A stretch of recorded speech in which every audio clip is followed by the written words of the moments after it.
दोस्तों, स्वागत है आपका मेरे शो में द वेंकटेश शो। सर, आजकल जो यंगस्टर्स है जो कॉरपोरेट में काम करते हैं, बड़े बड़े एमएनसीज में काम करते हैं, उनका मेन स्ट्रगल है time management, work life balance, and still they want to contribute, they want to grow in their life.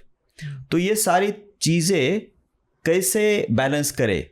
तो as a senior leader in the corporate, जिसने सारे चीज़ें देखी है 30-35 साल में, तो आप क्या उनको सजेशन दो कि how you can manage your time, your work life balance, and still you can be a productive? So, for me, the most important aspect in time management is time itself. Okay. So, you should value time, you should prioritize time. कहीं पे भी आप late मत पहुंचो. Okay, हर जगह time पे पहुंचो. तो you will become little more organized. Okay. For example, अभी लोग आजकल के डिजिटल वर्ल्ड में 12-1 बजे तक जागे रहते हैं. हाँ. और फिर सुबह उठते हैं 8 बजे. तो पूरी दिनचर्या जो साइकिल है पूरी खराब हो जाती है. वो एनर्जी नहीं रहती आपके नेक्स्ट दिन. अगर आपने सेट किया है कि मैं 10:30-11 बजे सोऊंगा और 6 बजे उठूंगा, तो वो आपकी दिनचर्या हमेशा रहेगी.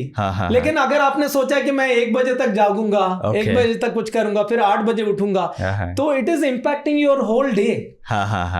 So you will have to be little organized on that front. Correct. Physically and mentally. Correct. So the better you sleep, the better is going to be your performance. दूसरा एक चीज़ है सर कि youngster, again coming to youngster, new joinee, और जिसने initially 5 साल company में spend किए हैं, जब रिलेशन की बात आती है, relation with wife, let's say relation with his family, तो उसको प्रॉपर टाइम नहीं दे पाता है क्योंकि कंपनी का वर्कलोड ज़्यादा होता है. तो इवेंचुअली ऐसा होता है कि नॉट 100% विद द 100% एम्प्लॉय, कुछ ऐसे एम्प्लॉय में देन कॉन्फ्लिक्ट आना स्टार्ट होता है उनके लाइफ में, उनके रिलेशन में. तो उसको कैसे आप सजेस्ट करोगे कि this is the not the way, आप ये टाइम कंपनी को दे दो, या ये स्ट्रैटेजी है, ये स्ट्रैटेजी पे काम करो, तो आपकी प्रोडक्टिविटी भी होगी और आपके जो रिलेशन है आपके वाइफ के साथ, आपके पेरेंट के साथ, आपके पार्टनर के साथ, वो भी एक इंटैक्ट रहेंगे.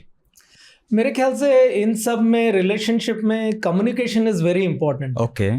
बहुत बार क्या होता है कि हम अपने दिल की बात है, जो कुछ भी हमको लगता है, वो हम अपना पार्टनर से या अपने बच्चे से या किसी से कम्युनिकेट नहीं करते हैं. We are brooding inside only. So if we communicate, everything will become, I feel, fine. So that is the starting point of any relationship. Correct. कि जो भी है, अगर आपके लाइफ में कोई बैड पैच चला है तो then you communicate with your partner. So you have to communicate very effectively. अभी for example, I'm just giving an example that I'm meeting a particular doctor. उसका interest है जैसे for example ghazals. Okay. So apart from what we are professionally we are speaking, so sometimes it is good to touch upon these aspects also. So he also likes कि अरे ये तो अलग बात कर रहा है. और तो वैसे आपका जो बॉन्डिंग है और स्ट्रॉन्ग होता है कि आप सिर्फ इंडस्ट्री के बारे में, डॉक्टर्स के बारे में, पेशेंट्स के बारे में बात नहीं कर रहे हो. कुछ चीजें जो उसको पसंद है वो भी आप टच कर रहे हो. बट यू शुड नो कि this doctor likes these things. Okay. Some doctors का पैशन होता है जैसे ट्रैवल. तो if you discuss something on travel, so he'll be happy like that. Correct. So it will help you to grow in the organization. It will help you to bring about better sales and better rapport with the customer also. Okay.